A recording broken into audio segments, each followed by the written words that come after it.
জীবন পাওয়ার পরে আপনি চেয়ারম্যান, জীবন পাওয়ার পরে আপনি মেম্বার, জীবন পাওয়ার পরে আপনি বক্তা, জীবন পাওয়ার পরে আপনি পেশাব হয়েছেন, আপনি কেউ 10 তলা বিল্ডিং এর মালিক হয়েছেন।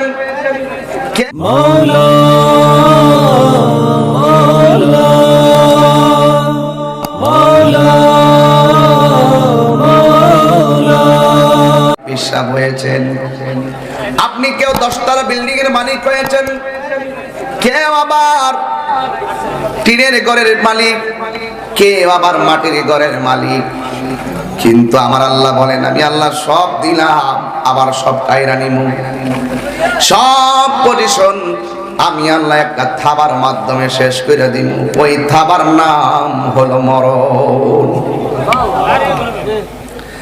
অনেকে মনে করে মরে গেলে সব শেষ, আমি বলি না রে না, মরে গেলে কেবল শুরু। আমার আল্লাহ কয়, তুমি নিষ্প্রাণ ছিলে, আমি আল্লাহ জীবন দিয়েছি। আবার মৃত্যু দেওয়ার পরে আবার কবরে গেলে জীবন দিবে। এই দুইটা জীবনের উদ্দেশ্য আমার আল্লাহর এক না। আমার আল্লাহ প্রথম জীবন দিয়েছেন, আল্লাহর একটা উদ্দেশ্য ছিল, ওয়ামা খালাকুতুল জিন্না ওয়াল ইনসা ইল্লা লিয়াবুদুন। আমি আল্লাহ প্রথম জীবন দিয়েছি আমি আল্লাহর গোলামি করার জন্য। আমি মানুষ এবং জিন জাতিকে সৃষ্টি করেছি একমাত্র আমি আল্লাহর গোলামি করার জন্য। আমার আল্লাহ বলেন, এরপরে কবরে যাওয়ার পরে আমি আল্লাহ জীবন দিব একমাত্র তোমরা দুনিয়াতে যাইয়া কে আমার কথা মানছো, কে আমার কথা মানো নাই, হিসাব নেওয়ার জন্য আমি আল্লাহ রাব্বুল আলামিন তোমাদেরকে পরের জীবনটা দিব। দুনিয়ার জীবনের বিপদে পড়া গেলে ভাই দুইরা গেছে, দুনিয়ার জমিনে অসুস্থ হয়ে গেলে সেবা করার জন্য গেছে, কিন্তু কবরে জীবনটা পাওয়ার পরে তুমি দুঃখে থাকলে কেউ তোমাকে সাহায্য করার জন্য যাবে না। কবরের জিন্দেগিতে যদি তুমি কষ্টে থাকো, তোমার সম্পত্তি বন্টন করে নেওয়ার জন্য তোমার সন্তান সন্ততিরা ব্যস্ত হয়ে পড়বে, কিন্তু কবরের কষ্টের ভাগ পৃথিবীর কেউ নেওয়ার কোনো সুযোগ নাই। বাবা দাড়িগুলা পেকে গেছে, আজকের সভাপতি জনাব মোহাম্মদ অ্যাডভোকেট বশিরুল ইসলাম খান সাহেব, জানি দাড়িগুলা পেকে গেছে। জিজ্ঞেস করলাম, ও বশির সাহেব, ও অ্যাডভোকেট মহোদয়, অ্যাডভোকেট ছিলেন এতদিন, কিন্তু আপনার দাড়িগুলা তো প্রথম সাদা ছিল না, কালো ছিল। জীবনে আপনার জীবনে জজ করে দাঁড়াইয়া কত হাকিম ট্রান্সফার দেখলেন, কত অ্যাডভোকেট আইলো আর গেল, কিন্তু আপনার জীবনে আপনি অনেক পরিবর্তন দেখেছেন। আপনি হাজার মানুষের সামনে বলেন বোমরকান্দির ভিতরে আপনার কালো দাড়িগুলো কোন দিন কোন সেকেন্ডে কালো থেকে সাদা হয়েছে আপনি টের পাইছেন নি? পাইছেন?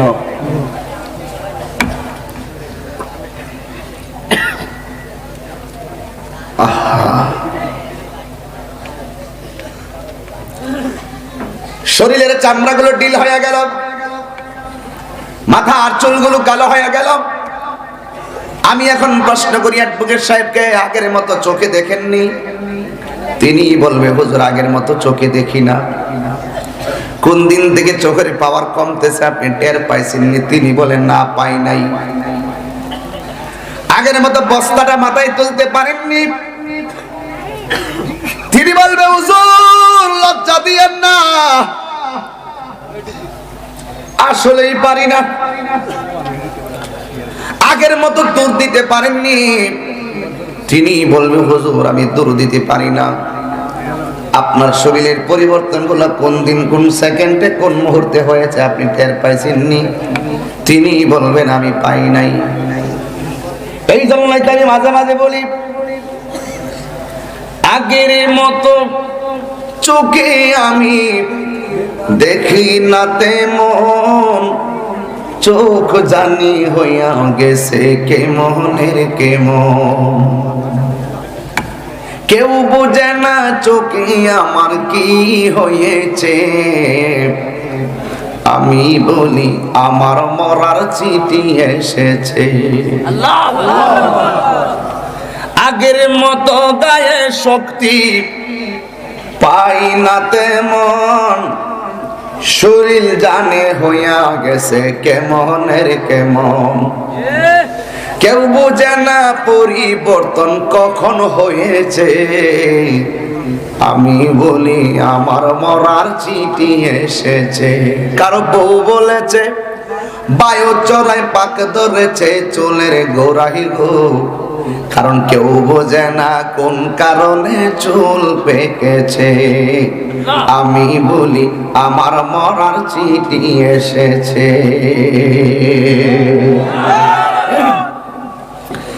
এই কারণগুলো সব মুরব্বির কারণ, এই কারণগুলো মুরব্বির জীবনের সঙ্গে মিলে।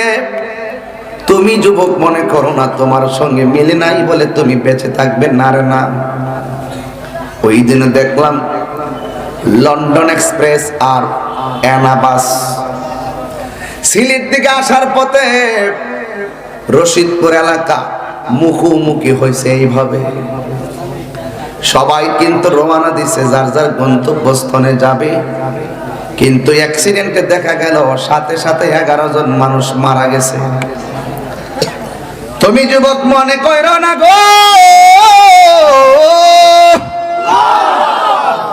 তোমার আব্বা মুরব্বী এখনো মরে নাই, তুমি মরবে না। তোমার আব্বা মুরব্বী, তুমি জোয়ান বেঁচে থাকবে না। না, তোমার মতন বহু যুবক দেখা গেছে একটা সাইড দিয়া ঘুরে মারা গেছে, মোটর সাইকেল অ্যাক্সিডেন্ট হয়ে মারা গেছে। ওয়া মা তাদরিনা কুসুম বিআইয়ি আরদিন তামুত।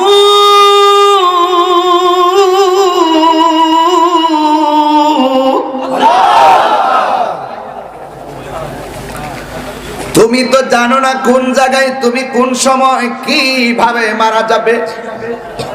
তুমি তো জানো না কোন বয়সে তুমি মারা যাবে। ওই দিনও প্রেম গ্রামে শুনছিলাম বাচ্চাটা ভূমিষ্ঠ হয়েছে, 3 দিন পরে বাচ্চার মা মারা গেছে।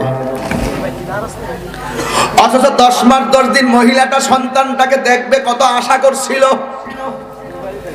কিন্তু সন্তান ডেলিভারি হওয়ার 3-4 দিন পরে সন্তানের মা মারা গেছে। সন্তানের বাবাটারে আমি সান্ত্বনা দিছিলাম, কাঁদেন না। হাদিস শরীফের মধ্যে এসেছে ডেলিভারি কেসে যেই সমস্ত নারী মারা যায় আমার আল্লাহ তার মরণটাকে শহীদের মরণ দিয়া দেয়। আল্লাহু আকবার, আল্লাহু আকবার। আমার যুবক ভাইরা পায়ের মধ্যে হাত দিয়া বলি, কেউ জানে না গো, এমনও হতে পারে আজকের মাহফিল আমি তাহিরির জন্য শেষ মাহফিল হতে পারে। এই জন্যই বলছিলাম সুখের তো চালা ছাউনি দিয়া যতন করিয়া করবা দিয়া সাজানো হলো হে ভুবন বেঁচে থাকার আশায়। তখনই চলে এলো উপরের ডাক, তখনই চলে এলো উপরের ডাক, হলো না পূরণ স্বপ্ন তবু চলে যেতে হয়। আব্বা, ও মুরব্বি আব্বা, কোমরে খুব ব্যথা করে এখন না, পিঠে খুব ব্যথা করে বাবা, আগের মতো দৌড়তে পারতেছেন না। একটা কথা মনে রাখবেন, চিন্তা করেন না। আমি দোয়া করি আজকের মাহফিল, আমি দোয়া করি যে ঘরের মধ্যে মুরব্বি থাকে ঘরটার মধ্যে রহমত থাকে, যেই মাহফিলে মুরব্বি থাকে এই মাহফিলে খোদার রহমত থাকে। আমি আমার আব্বার লাগে দোয়া করি, আল্লাহ আমার তো বাপ নাই, এই বাপগুলোর সন্তান দুনিয়াতে আছে, এরা ওই সন্তানের জন্য একটা বটগাছে এখনো আছে। আমার তো আব্বা নাই, আল্লাহ আমার পিতৃত্বে আমার বাবাদেরকে আপনি হায়াত বাড়াইয়া দেন। জবানটা খুইলা দিলটা নরম করে যারা বাপ মার জন্য নেক হায়াত কামনা করে এখন আমিন। একটু জবানটা খুইলা করে আমিন। কেউ থাকবে না রে ভাই, যতদিন দুনিয়াতে থাকবেন ততদিন একটু দিলটা নরম করে বাপ মার সেবাটা কইরেন। দেখেন কত কত কোন দিকে আমি ঢুকতেছি একটু খেয়াল করেন, আমি কোন দিকে যাইতেছি ওয়াজটা নিয়ে। আমার নবী বলেন, আমার আল্লাহ রাব্বুল আলামিন বলেন, আমি আল্লাহ প্রথম জীবন দিয়েছিলাম তোমাকে আমি আল্লাহর গোলামি করার জন্য, এরপরে আমি আল্লাহ যে জীবন তোমাকে জীবন দিব গোলামের জন্য দিব না, নামাজের জন্য দিব না, রোজার জন্য দিব না। ওই সময় আমি আল্লাহ জীবন দিব যাররা যাররা পরিমাণ হিসাব নেওয়ার জন্য। يعمل مثقال ذرة خيرا يره ومن يعمل مثقال ذرة شرا يره।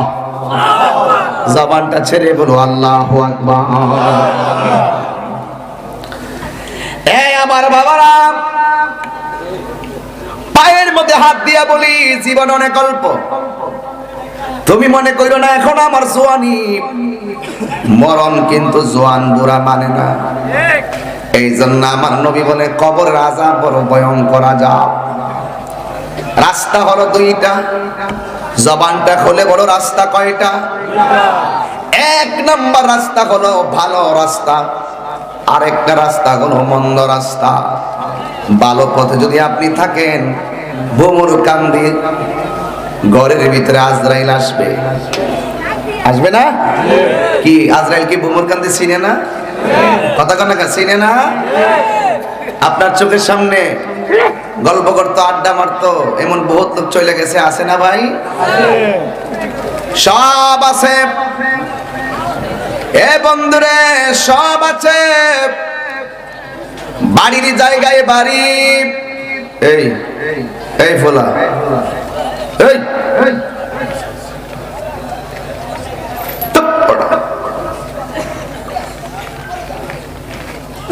বেশি লম্বা করব না, কিন্তু কথাগুলো মনোযোগ দিয়ে শুনতে হবে। বেশি বিলম্বে আমি নিজে থেকে সে জিন্দা, সে কবর থেকে উপর দিক দিয়ে যে তার মা বাপ আত্মীয় স্বজনরা যে হাঁটাহাঁটি করতেছে, সে কবরের ভিতর থেকে তাদের ফায়ার আওয়াজ শুনবে। আরো জোরে সুবহানাল্লাহ বলেন। কবরের ভিতর থেকে আওয়াজটা শুনবে, তখন আজরাইল তারে কি করব, মুনকার নকির তারে কবরের মধ্যে আইসা এমনি বসাইব, বসাইয়া তারে প্রথম প্রশ্ন করব মার রাব্বুকা, সে বলবে রাব্বি আল্লাহ। ওয়া দীনুকা, সে বলবে দীনি আল ইসলাম।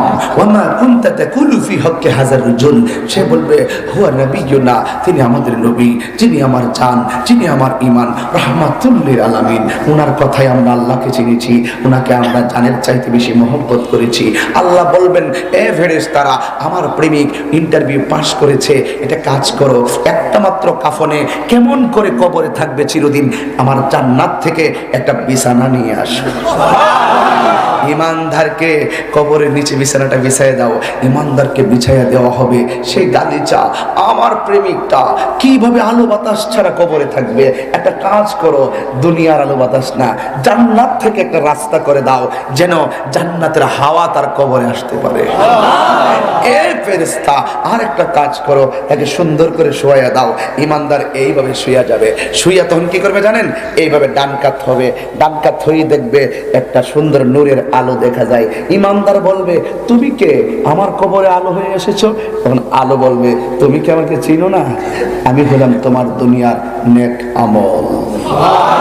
এরপর ইমানদার আবার বাম কাত হবে, বাম কাত হওয়ার পরে আরেকটা আলো দেখবে, জিজ্ঞেস করা হবে তুমি কে? এই যা আল্লাহু আকবার জোরে কোন।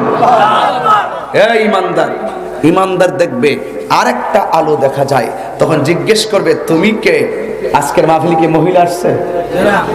একজন আয় নাই? আশেপাশে আরে এখানে না, বাড়ি এখানে আইব বিহ বলে এখানে আসেনি, প্যান্ডেল তিন দেয়া ওই সিনি মহিলা। তাইলে আমার মা বোনদেরকে একটা ওয়াজ করতে হয়, এখানে 1.5 মিনিট ওয়াজটা করে দেই। কি ওয়াজ?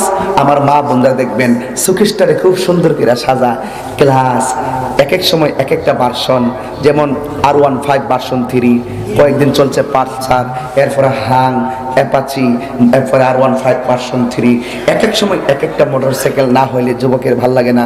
মহিলারাও দেখবেন সুকেশ ভর্তি মাল আছে, এরপরে নতুন মাল যখন বাইরেও তারা সুন্দর করে এটা আবার কিনা জাগালো না, ফুরান্ডিরে সুকের নিচে ডুহাইয়া আবার নতুন আবার সুকেশ ভিতরে থয়, আবার এই কোনা দিয়া সুবা না হইলে ভাল লাগতো না, এমাদা আলনা না হইলে ভাল লাগতো না, এমাদা স্টিল আলমারি না হইলে ভাল লাগতো না, ঘরটা টাইলস না হইলে ভাল লাগতো না। মা গো, ও মা, নিজের ঘরটা যে সাজাইছো, ঘরটার ভিতরে শোকেস না হইলে, আলমারি না হইলে, টাইলস না হইলে, সুবা না হইলে, ডাইনিং টেবিল না হইলে তোমার ভাল লাগে না, ঘরটা সুন্দর লাগে না। আমি তোমারে কইতাম চাই, কবরটা যে যাইবা এটা তো তোমার আসল ঘর, এটা তুমি কি দিয়া সাজাইবা? আমি তো প্রায় সময় দেখি বহুত ঘরের ভিতরে টেলিভিশনটা খুব পরিষ্কার, এলইডি টেলিভিশন, হ্যাঁ, এলসিডি, কি পরিষ্কার, একেবারে পরিষ্কার। এরপরে শোকেসটা পরিষ্কার। যদি বলি একটা কোরআন শরীফ দাও, সে খুঁজে বাইর করতে করতে 10 মিনিট লাগে।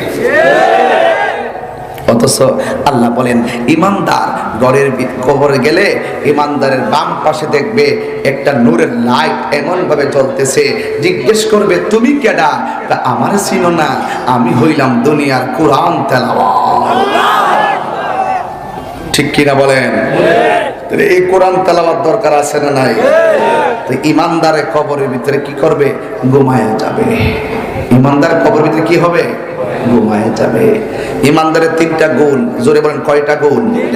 1 নম্বর গুণ, ইমানদার খাবে কম। 2 নম্বর গুণ, ইমানদার কথা বলবে কম।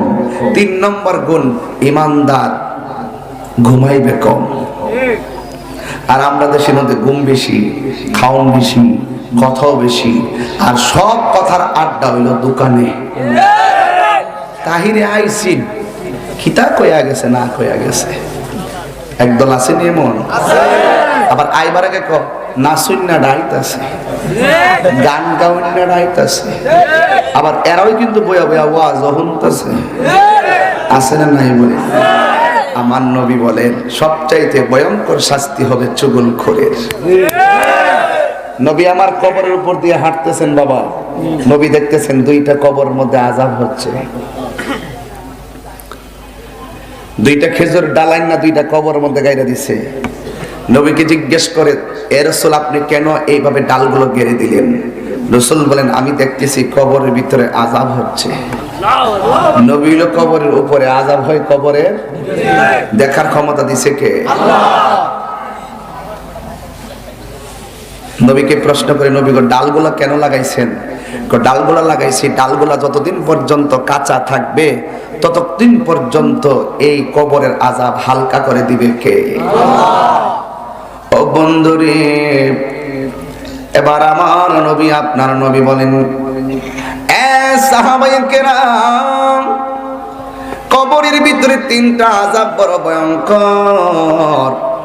একটা আযাব হলো কবরের ডান পাশের মাটি, বাম পাশের মাটিগুলা এমন জোরে তোমারে চাপা মারবো, ডান পাশের হাড্ডিগুলো বাম পাশের হাড্ডির ভিতরে ঢুকে যাবে, বাম পাশের হাড্ডিগুলো ডান পাশের হাড্ডির ভিতরে ঢুকে যাবে। আমার নবী বলেন ওই সময় মাটির চাপাটা খাইয়া বিয়াদবে কবরের ভিতরে এমন জোরে একটা চিৎকার মারবে। আমার নবী বলেন এই চিৎকারের আওয়াজ যদি পৃথিবীর কোনো মানুষের কানের মধ্যে লাগতো, ওই মানুষটার কানের পর্দা ফেটে রক্তক্ষরণ হতে হতে মারা যেত। এমন ভাবে কবরে কান্না করবে। দুনিয়ার মানুষ বাবারে কবরে নামাইয়া 7 দিন পরে সম্পদের ভাগ নেওয়ার জন্য পাগল হয়ে যাবে। বায়ে বায়ে বাইরে বাড়ি, বায়ে বনে মারামারি, কিন্তু কবরের ভিতরে বাড়িওয়ালা শাস্তি পাইতেছে।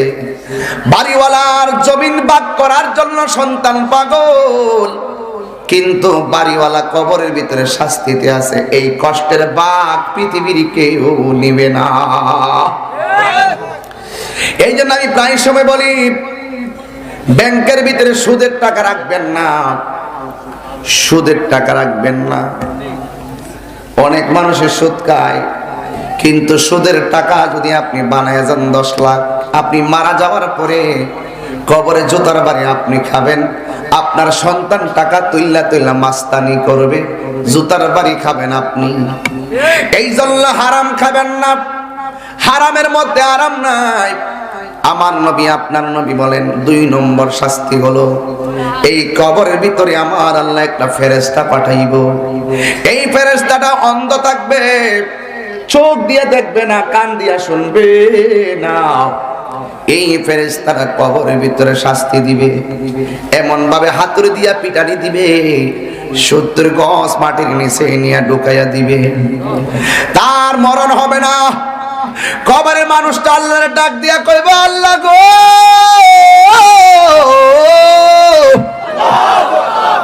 মারলে একবারে মাইরা ফেলাও, আর আযাব সহ্য হয় না, আর আযাব সহ্য হয় না, একবারে মাইরা ফেলাও। কিন্তু তোমার তো আর মরণ হবে না। মৃত্যুর পরের জীবনকে আখিরাত বলা হয়। আখিরাতে হয়তো তুমি সুখে থাকবে, আর না হয় দুঃখে থাকবে। কথা কোন ঠিক কিনা?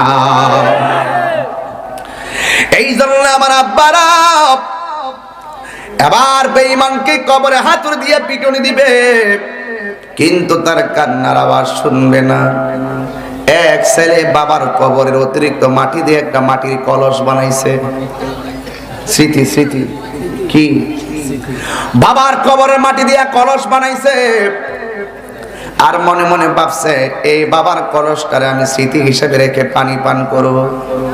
যেমন আমি নিজে একটা বাবার ইন্তেকালের পরে স্মৃতি রাখছি, কইতাম নি প্রায় মাহফিলে বলি, আবারও বলি, আমার বাবার কাফনের কাপড়টা কাটার পরে একটা টুকরা আলাদা ছিল। এই টুকরাটা আমি ঘরের মধ্যে ডয়ারের মধ্যে রেখে দিছি। আমি প্রায় সময় টুকরাটা বুকের মধ্যে লাগাই, মুখের মধ্যে লাগাই।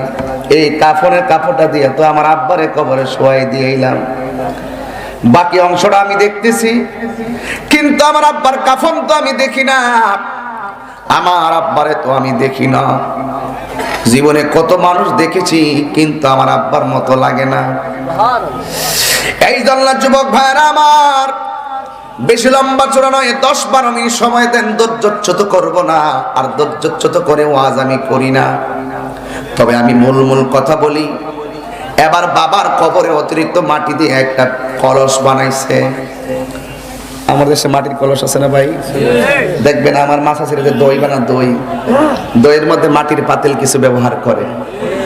আর মাটির পাত্রের মধ্যে ভাত খাওয়া, পানি পান করা স্বাস্থ্যের জন্য অনেক উপকার। এই জন্য আমার নবী, আপনার নবী রাহমাতুল লিল আলামিন বলেছেন, কবরের আযাব বড় ভয়ঙ্কর।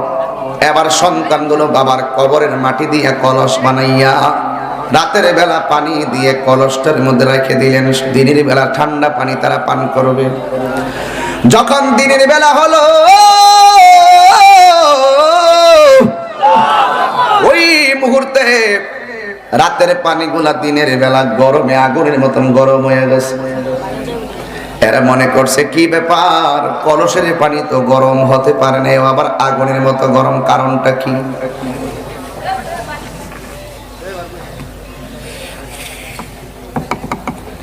বড় ভাইটা ছোট ভাইটারে ডাক দিয়ে কয়, বাইরে যদিও পানি রাতের বেলা রাখছি, কিন্তু দিনের বেলা সূর্যের আলোতে পানিটা গরম হইতে হয়েছে।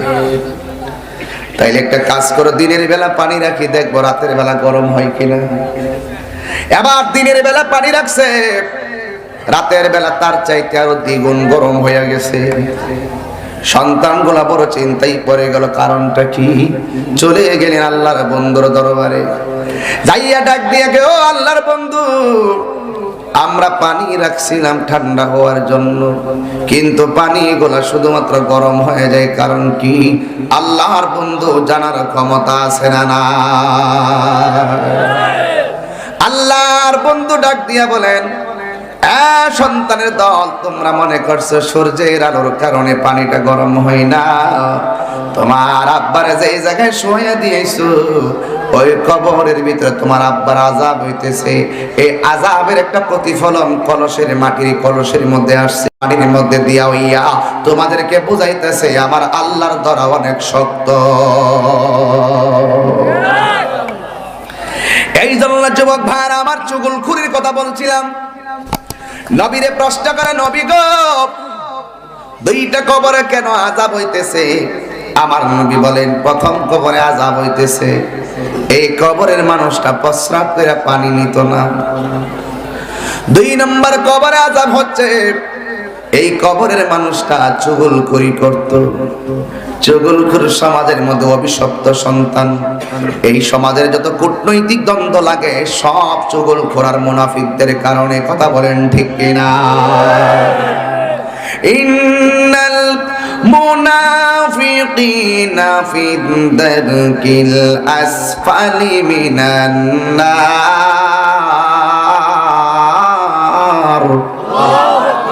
নিশ্চয়ই মুনাফিকরা জাহান্নামের সর্বনিম্ন স্তরে থাকবে। এই জন্য যুবক ভাই আজকে একটা ওয়াদা করা লাগবে বিদায় বেলায়। আপনারা বলেন আমরা কি মুনাফিকি করব? জোরে করে মুনাফিকি করব? আমরা কি চুগলখড়ি করব? আমরা কি নাপে কম দিব? নাপে কম দিবেন না, মুনাফিকি করবেন না, সুদ খাবেন না। আপনারা জবান খুলে বলুন সুদ কি হালাল না হারাম? আ'আল্লাম লাহুল বাই'a ওয়া হারামার রিবা।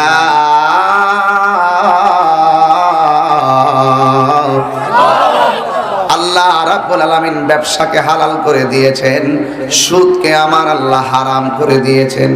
সবচেয়ে বড় কথা হলো আমার দেশের ভিতরে সবচেয়ে বড় সমস্যা, আমরা হারামটাকে এখন আনন্দ মনে করে খাই, অথচ যারা হারাম খাওয়ার পরে শরীরে রক্ত সঞ্চালন হয়, এই হাতের দোয়া আমার আল্লাহ কোনোদিন কবুল করবে না। ঠিক কি না বলো? এই জন্য যুবক ভাইয়ের আমার আল্লাহর বন্ধু রহমাতুল লিল আলামিন বলেছেন, এই পৃথিবীর ভিতরে যারা মারে কষ্ট দিবে এদের দুনিয়া তো আযাব হবে, কবরেও আযাব হবে। দেখবেন মারে যারা কষ্ট দেয় ওরা 1000 টাকার মালিক হলেও মনের মধ্যে শান্তি পায় না। কথা বলেন ঠিক কিনা? এই জন্য আজকে থেকে বিদায় বেলা ওয়াদা করুন, জীবনে কোনোদিন মাকে কষ্ট দিবেন না, জীবনে কোনোদিন বাবাকে কষ্ট দিবেন না, জীবনে কোনোদিন হারাম খাবেন না। রাজি আছি না নাই? কারা কারা রাজি আছেন দুইটা হাত তুলে দেখান। নারে তাকবীর, নারে রিসালাত, নারে গাউসিয়া, আহলুস সুন্নাত ওয়াল জামাত। নবীর দুশমনেরা তুমি জীবন তো হাত শেষ গজল। তুমি জীবন তুমি মরণ, আদার করে তুমি আপন। তুমি জীবন তুমি মরণ, আদার করে তুমি আপন। তুমি মোদের পারের তরি, তুমি মোদের পারের তরি। তুমি নিদান কোরআনে ওয়ালা, ইয়া রাসূলুল্লাহ ইয়া হাবিবাল্লাহ ইয়া রাসূলুল্লাহ ইয়া নবী সালামু আলাইকা।